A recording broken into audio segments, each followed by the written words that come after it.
வீடியோக்கள் எல்லாம் சொன்னதை நான் மனசால ஏற்றுக்கொண்டேன். அப்படி நடக்கும் என்றதை நம்பிக்கொண்டேன். நல்ல சில சொல்லி இருக்கிறேன் வீடியோவில்.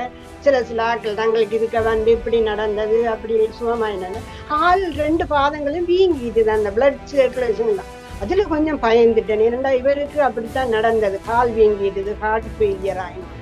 முதல் நடந்தது இந்த பாச்சவியான தம்பி இவரை மிஸ் பண்ணி நான் கவலையில தோஞ்சு போயிருக்கீங்க சொல்லுவார். அக்கா நீங்க இனி போனதை பற்றி கவலைப்படாதீங்க. முதல் நடந்தது இந்த பாச்சவியான தம்பி இவரை மிஸ் பண்ணி நான் கவலையில தோஞ்சு போயிருக்கீங்க சொல்லுவார். அக்கா நீங்க இனி போனதை பற்றி கவலைப்படாதீங்க. கண்ணாலே அப்படியே கண்ணீர் ஓடும். ஒரு கடல் செய்திருக்கலாம், அவ்வளவு கண்ணீர் கண்ணாலே ஓடும். 3 வருடத்தோட வந்தவா 3 வீக்ஸ் என்னோட இருந்து மெடிடேஷன் செய்து போக 3 வருடமும் சுகமாயிட்டுதவா. அந்த எக்ஸ்பீரியன்ஸோ கண்டு அண்டே எனக்கு வர பற்றிய கவலை எல்லாம் கம்ப்ளீட்டா போயிட்டுது.